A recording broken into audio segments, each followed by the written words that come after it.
Ya, terima kasih Anda masih bersama kami di Political Show. Ini lebih rame ketika break ya. Oke, saya akan langsung lagi ke Mas Hanta. Mas Hanta, tadi sebelum break saya sudah tanya bahwa 1 minggu sebelum putusan MK dibacakan oleh Ketua MK Pak Anwar Usman, Anda sempat diundang oleh Presiden Jokowi ke istana untuk mempresentasikan hasil surveinya Poltreking ya. Saya ingin tanya, apakah kemudian di situ Pak Jokowi sempat bertanya juga terkait dengan sentimen publik terhadap pasangan Prabowo Gibran? Enggak, sebenarnya begini, survei Poltreking itu kan disampaikan ke publik. Lalu mungkin perlu pendalaman seperti dulu di DKI, survei Poltreking juga saya diminta oleh Mas Anies. Mas Anies pernah mendengarkan pemaparan lebih dalam tentang survei Poltreking. Mungkin Gerindra juga tahu. Begitu juga Mas Ganjar bisa cek pernah mendengar pemaparan tentang lebih dalam survei Poltreking. Termasuk Pak Prabowo mungkin bisa dicek. Nah, ketika Pak Presiden melihat perkembangan, kemudian juga minta pendalaman, ya saya sampaikan data persis yang disampaikan kepada publik. Saya mau tanya satu. Gitu. Ada nggak kira-kira yang disampaikan kepada publik yang berbeda atau bertambah dari? Saya kira nggak ada pembahasan lebih dalam ya, saya hanya fokus di data kita. Tapi yang menarik gini Rifana, menurut saya ada kekuatan Gibran ya, kekuatan Gibran yang tidak bisa dipungkiri, dia punya kekuatan dari sisi akseptabilitas di semua partai, di semua partai. Artinya tadi solusi akseptabilitasnya tinggi, Erick Thohir kalah yang tadi Bang Ray Rangkuti juga katakan. Jadi menjadi solusi memecah kebekuan di internal koalisi itu selesai itu.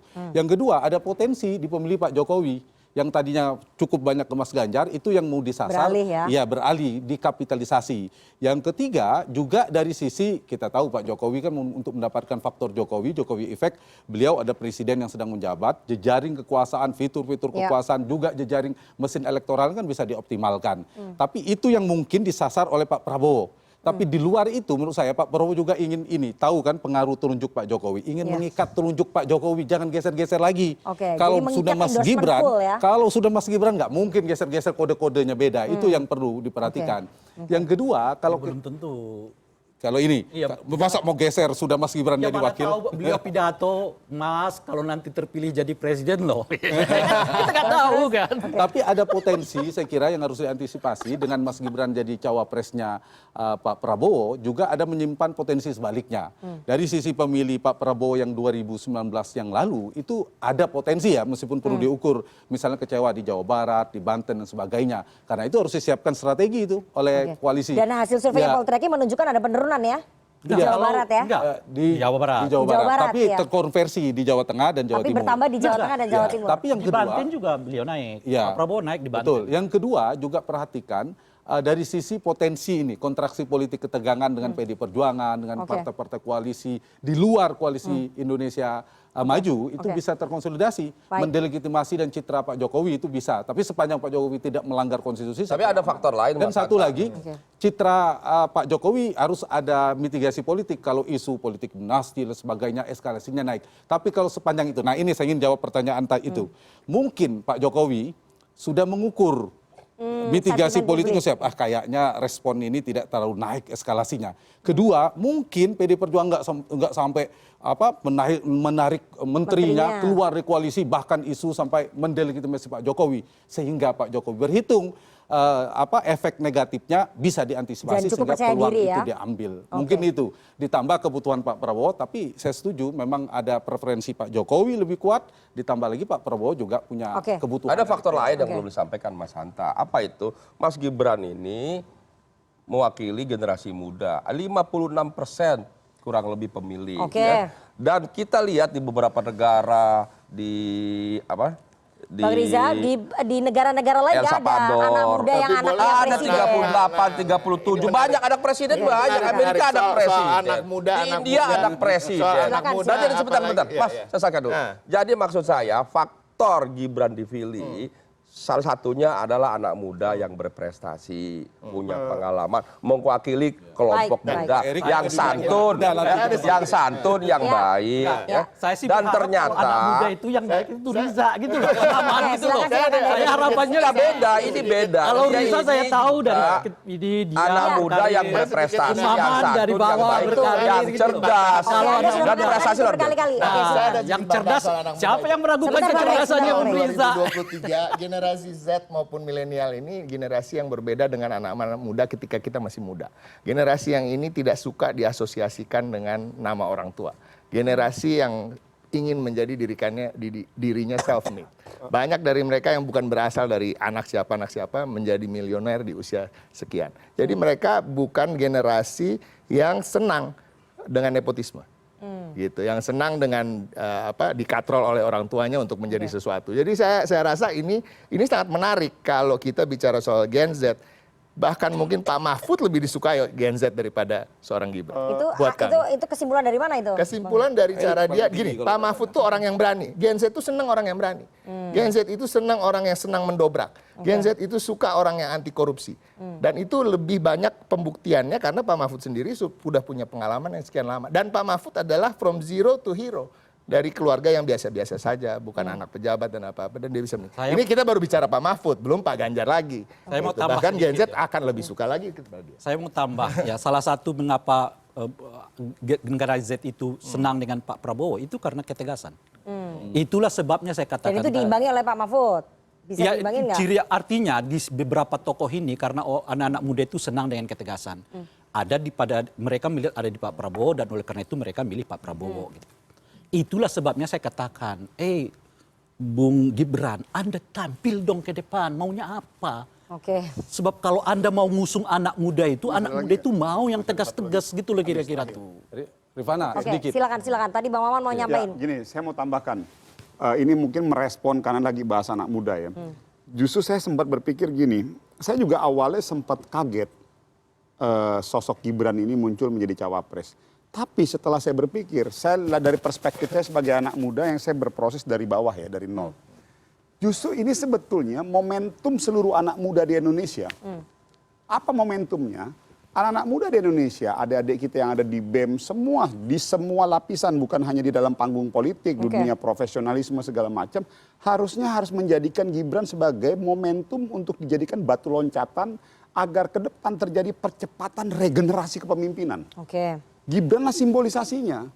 Kenapa? Kalau saya malah melihatnya, apabila nanti Gibran terpilih di 2024, itu akan ada terjadi potong generasi dan percepatan tuh, di semua lini. Contoh, kepala dinas saja misalnya di level kabupaten, itu harus umur 40-an, 50-an. Ya. Tetapi dengan adanya Gibran, ini akan terjadi percepatan. Betul, percepatan itu bisa terjadi Bang Maman, tapi prosesnya bagaimana? Karena itu Gini, prosesnya yang Mbak kemudian Nana, menjadi begini, ini yang tadi sorotan bahwa saya prosesnya tidak melalui setuju. proses yang benar. Itu hanya 1 dari Gini ya, 250 juta. saya setuju bahwa ada perdebatan pro dan kontra terhadap seorang Gibran. Saya setuju, tidak usah lagi kita perdebatkan. Anak muda yang lainnya nggak ada ya di Yang ingin antara... saya sampaikan adalah kepada semua anak muda, justru kalau memang kita setuju dengan isu percepatan dan pemberian kesempatan kepada anak muda di seluruh Indonesia, jadikan Gibran sebagai alat kita. Itulah makanya saya sebutkan tadi Nana.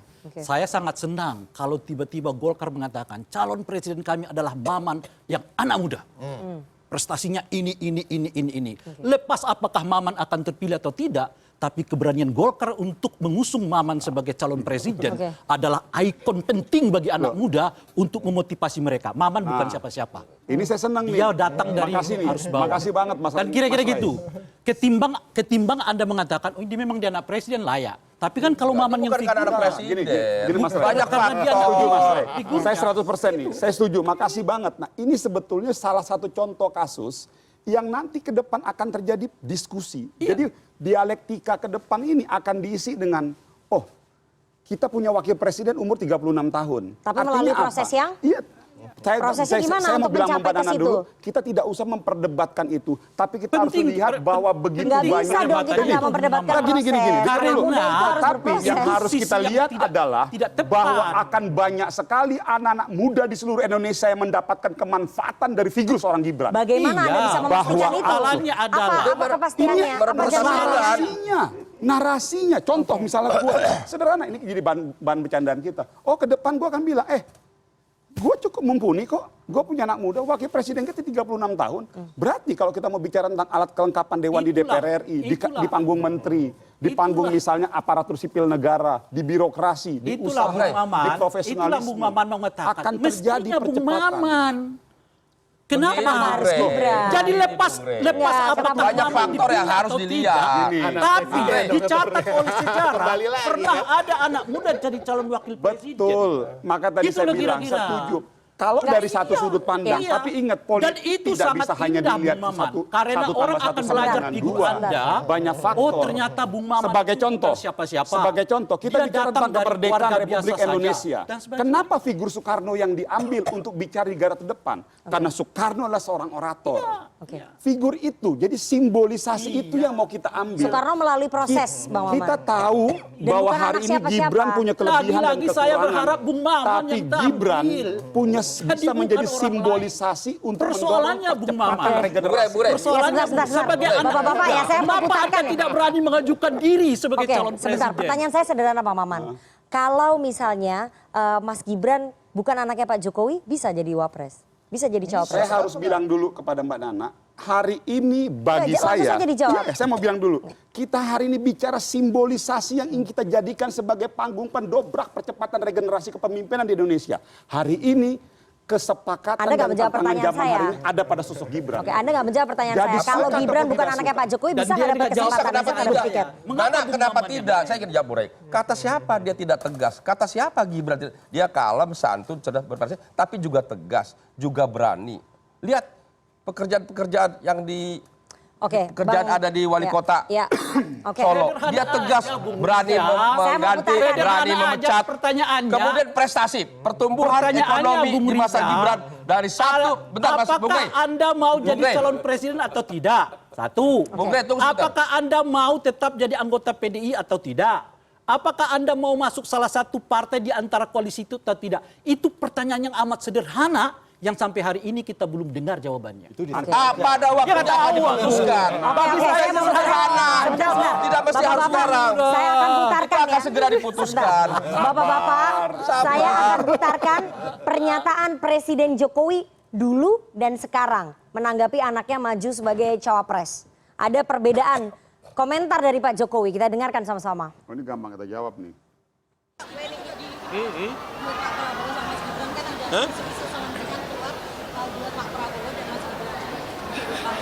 Itu aja juga didengerin. Pertama umur, yang kedua kan baru 2 tahun aja jadi wali kota. Yang logis saja lah. Pak, KPPAC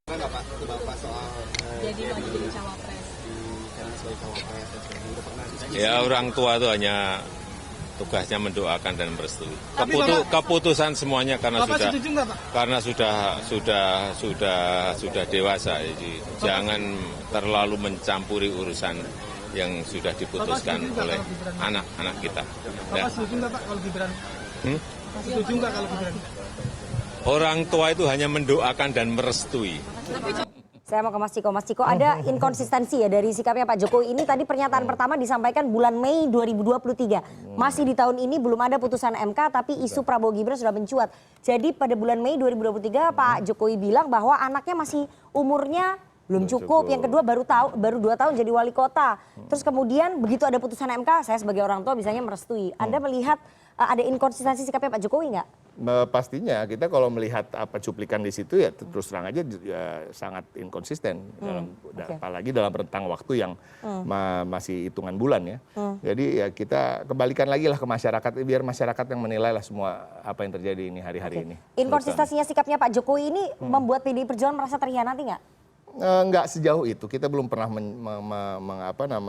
membahas bahwa ini soal khianat dan lain-lain. Kami hanya mengukur bagaimana apa yang telah kami pernah berikan kepada Pak Jokowi dan keluarga dan mengukur apa yang sudah diberikan PDI Perjuangan kepada keluarga Pak Jokowi, merasa terhianati dong, merasa kecewa. Oh gitu dong. ya kalau begitu ya. Ya kalau bisa dibilang begitu mungkin begitu, tapi kami Jadi tidak ada rasa pernah kecewa? kami kecewa pasti dong. Oke. Ada rasa kecewa. Ini kan manusiawi ya, kita kecewaan. Tapi kembali lagi ada fenomena enggak sampai segitu. Jadi ada rasa Tapi kecewa, ada ya? fenomena yang tadi dibilang bahwa ini fenomena biasa, kita tidak melihat dia presiden atau Gibran adalah anak seorang presiden, fenomena biasa di mana dalam kontestasi pemilu partai membajak kader lain atau kader tersebut secara sukarela pindah ke partai lain untuk mendapatkan tiket. Oke, tapi ini mana, Nak? sebentar. Tapi ini membuat hubungan, tadi kan Anda mengatakan bahwa kecewa itu udah pasti, berarti kan ada kekecewaan atas inkonsistensi. Wajar lah, aneh kalau saya jawab nggak ada kekecewaan itu aneh. Jadi dengan kekecewaan itu hubungan PDI Perjuangan dengan Pak Jokowi masih baik-baik saja. Oke. Biasa kita berkawan ada kecewa-kecewa biasa. Oke, masih baik-baik saja. Saya putarkan ya pernyataan berikut ini. Pernyataan dari Ketua DPP PDI Perjuangan Puan Maharani, kita dengarkan sama-sama. Putar lagi. Yang selama ini bersama kita, kok bisa nggak sama kita lagi? Dan kita selalu berpikir, iya nggak ya? Kadang-kadang hatinya mengatakan, nggak mungkin. Itu mungkin hanya bisa-bisanya media saja. Namun kemudian pikiran kita mengatakan, loh, tapi kok terus-terusan begini? Iya nggak ya? Ternyata iya. Nah, apakah kemudian kalau seperti itu hati kita gampang? Kalau memang saudara, keluarga dan teman kita tidak bersama kita, kemudian hati kita gampang? Hati kita berubah? Kita takut? Kita berani lawan? Tetap semangat? Memenangkan Ganjar Mahfud? Tidak akan berubah? Ganjar! Ganjar Mahfud! Mas Ciko ini teman dan keluarga yang sudah tidak bersama itu suara kekecewaan kayaknya Ya kan tadi saya bilang. Itu ke siapa itu ditujukan? Ke keluarganya Pak Jokowi? Aneh kalau kita tidak ada rasa Ditujukan kekecewaan. kepada siapa? Keluarga Pak Jokowi? Bisa jadi begitu. Tapi kan tadi poinnya adalah bukan itu. Poin dari speech tadi sebenarnya bukan soal kekecewaan. Poin dari speech tadi adalah apapun yang terjadi kita masih fokus mendukung Pak Ganjar dan Pak Mahfud. Itu poinnya. Tapi bahwa bukan poin teman soal dan kekecewaan. teman dan keluarga sudah tidak Nana lagi suka bersama. mancing-mancing Enggak. yang nggak ada di Itu tadi dia kasih lihat TV disampaikan. tapi isinya nggak sesuai juga dengan Enggak, itu serangan tadi kan kamu, disampaikan bahwa teman dan Jalan. keluarga sudah tidak lagi bersama. Itu maksudnya Iya. siapa? Ya pasti yang tidak lagi bersama. Ya yang sedang tidak lagi bersama Ya siapa? kira-kira siapa? Oke, itu jawab dong. Nggak, Berarti kamu aja keluarganya yang jawab. Presiden Kamu Jokowi sebetulnya ya? lebih tahu dari kita. Oke, berarti saya asumsikan benar ya bahwa teman dan keluarga yang tidak lagi bersama adalah Tapi keluarganya poin Pak dari Jokowi. speech tadi kamu Iya. salah Iya, menayangkan bahwa itu. tetap. Poinnya adalah kita tetap bersama Ganjar apapun yang terjadi. Yang seperti saya katakan di awal bahwa Oke. fokus dari TPN Kalau PDI Perjuangan merujuk adalah situasi, memenangkan merujuk situasi Ganjar sekarang. dan Mahfud. Udah. Oke. Ya kalau Oke. merujuk Mbak ke Nana, saya situasi ingin sekarang. merespon ya. Tadi kan sekarang belakangan dibilang ada nepotisme ya.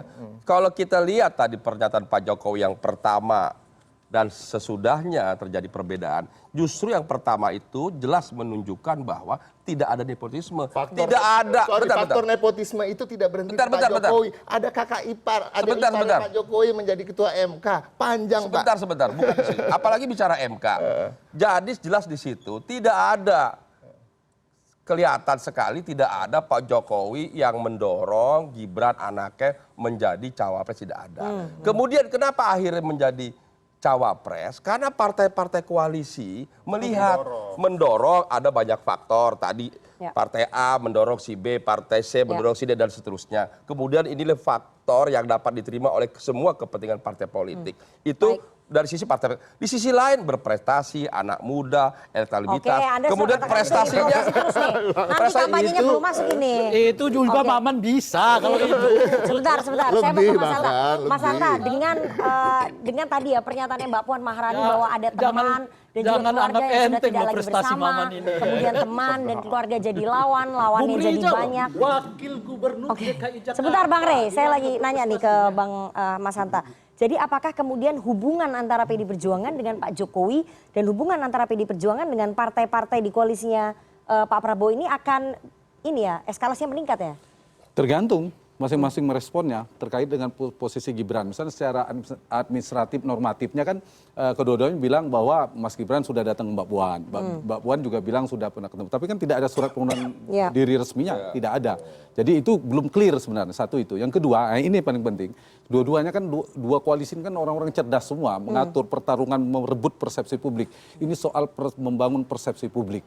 Siapa yang duluan? Kalau kemudian misalnya PD Perjuangan memecat Gibran, nah itu kan dengan masyarakat kita yang melodramatik senang sekali itu. Jadi Kesan Gibrannya dapat poin. dapat poin. Atau sebaliknya, Gibran langsung meninggalkan, pergi ke Golkar, lalu ini yang ditinggalkan. Nah itu soal persepsi juga saya kira yang sedang dibangun, sangat berhati-hati. Ya, dan yang ketiga saya kira dari sisi politiknya, dinamika politiknya. Memang betul tadi Pak JK, tapi beda kan Golkar dengan PD Perjuangan. Saya kira PD Perjuangan tidak pada posisi mau main dua kaki. Ya udah satu jadi capres, satu cawapres yang menang kita tetap menang. Saya kira enggak. Oke. Nah, jadi yang paling ditunggu publik adalah respon PD Perjuangan. Kalau respon Pak Jokowi kan udah jelas, orang tua merestui dan seterusnya. Gibran seperti apa, ya kita tunggu PD Perjuangan. Ada dua responnya ini. Apakah tetap dengan cara moderat seperti yang kita lihat 1-2 hari kalem, itu seperti tanda petik perang dingin yang akan kita lihat. Ya, dinamikanya seperti tadi sindir, kode-kode politik dan sebagainya itu yang Seperti kita Demokrat lihat. dengan PDI Perjuangan Atau yang kedua, sebagian orang melihat ini akan jadi perang Baratayuda, akan perang bubat luar biasa. Saya kira mungkin tidak ya. Belum ada tanda-tandanya. Kemudian PD Perjuangan menarik menterinya keluar dari koalisi konferensi pers, kami menyatakan keluar dari pemerintahan Pak Jokowi. Saya kira kecil kemungkinan. PD Perjuangan juga cerdas. Jadi saya kira ini saling tunggu saja dinamikanya, hubungannya kalau ditanya apakah terganggu, ya pasti terganggu. Tapi jangan lupa bisa jadi setelah pemilu dia berteman lagi nanti. Oke, karena politik itu cair. Saya mau ke Bang Maman. Bang Maman, apakah kemudian di koalisi pendukungnya Pak Prabowo, terutama Partai Golkar, ada kekhawatiran bahwa eskalasi hubungan antara Golkar dengan PDI Perjuangan dan dengan Pak Prabowo juga akan meningkat begitu? Kekhawatiran kita ke arah situ saya kayaknya nggak ada, Mbak Nana. Jadi bagi kita semua ini udah relatif dewasa lah ya, melihat ini adalah bagian dari sebuah dinamika politik. Namun justru yang akan kita lihat akan terjadi sebuah pergerakan eskalasi anak-anak muda untuk memanfaatkan Gibran sebagai sebuah simbol untuk mendorong terjadinya percepatan regenerasi anak muda. Loh, itu satu. Yang kedua justru saya juga sekalian ingin memberikan penyadaran kepada adik-adik saya. Jadikan Gibran sebagai alat kalian untuk mendorong terjadinya proses regenerasi kepemimpinan di Indonesia ini. Justru makanya ini ada adik-adik saya di Udayana, saya mau mengajak itu semua kepada mereka. Manfaatkan Gibran ini. Saya terakhir ya, saya kemarin sudah melakukan wawancara dengan Menko Polhukam sekaligus bakal cawapresnya Mas Ganjar Pranowo, Pak Mahfud MD. Di situ saya menanyakan apakah kemudian tidak ada kekhawatiran penggunaan infrastruktur, PJ-PJ kepala daerah, alat negara untuk memenangkan pasangan tertentu. Saya akan putarkan dulu ini. Misalnya nanti putranya Pak Jokowi maju sebagai cawapres, Bapak siap nggak menghadapi? Menghadapi siapa? Iya, menghadapi putranya Pak Jokowi. Ya siap lah, siapa aja. Yang senior aja saya siap. Yang junior juga siap. Nggak ada keraguan Pak bahwa nanti infrastruktur akan dipakai untuk memenangkan putra presiden, alat negara, PJ-PJ kepala daerah untuk diarahkan. Bapak nggak ada kekhawatiran itu? Saya enggak khawatir. Kalau itu dilakukan saya akan Menko Polhukam. Ya saya tidak.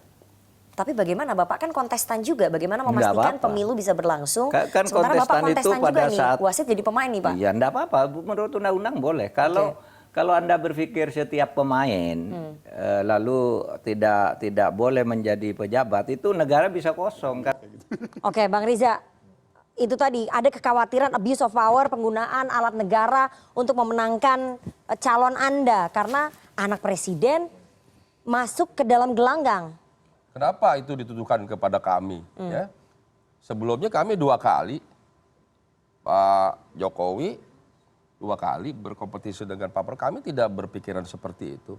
Kami hormati Pak Jokowi sebagai presiden yang netral, ya, yang independen, berada di semua pihak, ya, sekalipun Pak Jokowi juga maju sebagai capres. Jadi Anda bisa menjamin ya tidak ada penggunaan alat negara, infrastruktur, PJ-PJ kepala daerah diarahkan. Justru Pak Jokowi kali ini di akhir masa jabatannya ingin menentukan netralitas, independensinya, prestasinya, dia ingin soft landing. Tidak mungkin dirusak oleh hal-hal seperti ini. Baik. Ini bukan hanya kekhawatiran di kubunya Pak Prabowo dan juga Mas Gibran. Sebetulnya di kubu Anda juga ada kekhawatiran karena posisinya Pak Mahfud sebagai Menko Polhukam. Jadi wasit jadi pemain juga. Bagaimana kemudian memberikan jaminan bahwa tidak ada infrastruktur dan juga pengerahan dari alat negara untuk memenangkan paslon Anda? Jujur dalam pemilu ini, menghadapi pemilu ini saya sedikit optimis ya, cukup optimis bahwa ini akan berbeda dari pemilu-pemilu yang lain. Kita punya pengalaman yang buruk jujur aja kita punya pengalaman yang buruk, kita terlalu runcing perbedaan yang terjadi ya kan, bahkan sikut-sikutannya lebih daripada yang seharusnya dilakukan dari mulai pilkada, dari mulai pemilu, pilpres. Nah, saya melihat ada yang akan terjadi adalah pertarungan ide dan gagasan. Dan ini yang kita tunggu-tunggu. Tapi Jadi, jaminan dari paslon Anda bahwa tidak akan menggunakan itu karena Menko Polhukam juga loh. Ya, tapi kan ini Ini anak presiden. Kalau kita mau bicara ini Menko Polhukam, yang satu anak presiden. Oke. Itu nggak akan selesai kita membicarakan Oke. soal kemungkinan-kemungkinan itu. Tapi saya yakin, saya masih mempunyai kepercayaan yang besar pada Pak Jokowi, ya kan, sebagai seorang negarawan. Begitu apalagi pada Pak Mahfud yang kita pilih sebagai cawapres. Baik, baik. Bagaimana tanggapan dari generasi milenials dan juga Gen Z, teman-teman mahasiswa melihat tadi apakah yang disampaikan oleh Bang Maman dari Golkar ini bisa meyakinkan para pemilih atau justru sebaliknya menjadi backfire? Kita harus jeda terlebih dahulu, jangan kemana-mana, tetap bersama kami di Political Show.